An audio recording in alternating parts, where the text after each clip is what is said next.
So we know that Tom Brady is really good at home in December. He's got a 32-4 record there, which is amazing. 32-4. 32-4 at home in December. 36 Crazy. So, December Reggie, games. how should he approach the Vikings defense with Mike Zimmer and everything that they bring to the table? How should Brady approach it? Yeah, Brady and the offense. I mean, Brady's the GOAT. Brady should just do what Brady does, right? He's seen every type of defense possible. He's seen all the blitz looks. He's seen the double leg at mugs that they're going to try to show him. He's seen the all-up blitz looks. Brady needs to go out there and be Brady. He has enough weapons around him to be successful, and then they do a great job at spreading the ball out. And that's what makes this team difficult to guard, is because a lot like Matt Nagy, what he's doing with the Chicago Bears right now, they spread the ball out to everybody. They don't just focus on one player, one receiver. The running back can be the star of the day. It can be Gronk, as you're seeing right here. It could be Edelman, or it could be Josh Gordon. And so they make you have to defend everybody on the field, and that's what makes them so tough. So Brady should not do anything different than just go out there and be Brady.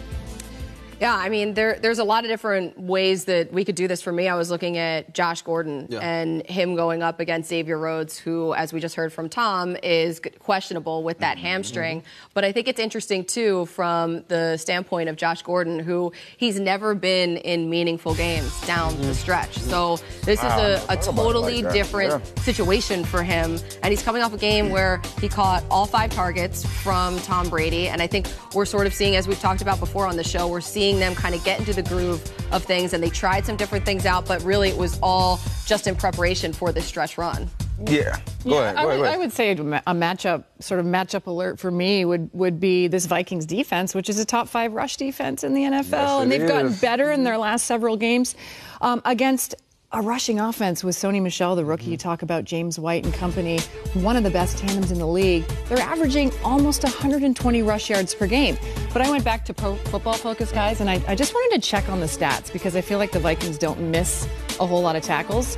They lead the NFL with the fewest tackles missed on run plays, just 19 this season. Right? That's pretty remarkable, but... I think I've seen 19 on one play. Yeah. But I'm going to say this, though, Garofolo, because we've chatted, the running backs are used in so many more ways with Josh McDaniels. And how do you stop him in the pass game? I think that's a big thing. And there was a game earlier this year against the Rams where Todd Gurley up against Anthony Barr ran more of a vertical concept. I remember a bunch of offensive guys looking at that saying you don't usually see a linebacker matched up like that. Belichick's going to look at that. Here it is right here. And I think you're going to see a little bit of this right here because you can get these guys out of the backfield running some routes. Hey, Anthony Barr just came back last game from a hamstring injury. Let's see if he can get out and cover it. And there's another concept, Mike Rob, that we saw where a guy will run across the formation on a play-action pass, and the backside linebacker has to track him. Has to track him. And he's in the same game. He struggled with that against Cooper Kupp, and then there was a game against San Francisco where he struggled with it.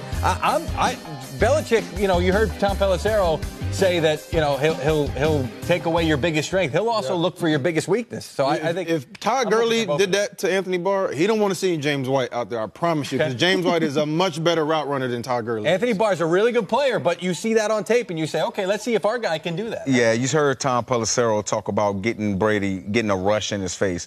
Danielle Hunter, I mean, this kid leads this team, this Minnesota Vikings team in sacks, 11.5 sacks. He's so long and understands how to turn that corner, and I think he'll be able to get him and that pass rush will be able to get Tom Brady off his spot. Hopefully they can get him and force some interceptions, some mistakes, because I did see Tom look a little old a couple weeks ago. I just got to throw that out there. I'm just saying, against Tennessee, he looked old. He is 41. I'm just saying. He's allowed to look old at least once. That was a bad game for them. I think he looks good, but... Well, after a slow start, let's check out here the Vikings pass defense. It's really become a strength of this team. In their last 5, they've allowed just 4 touchdown passes. They have 6 interceptions, and opposing quarterbacks, just a 70 passer rating, the lowest in the league. You couple that with the guys up front, like Mike Rob just talked about, Danielle Hunter with Everson Griffin coming back. This defense is going to give Tom Brady and the Patriots some problems.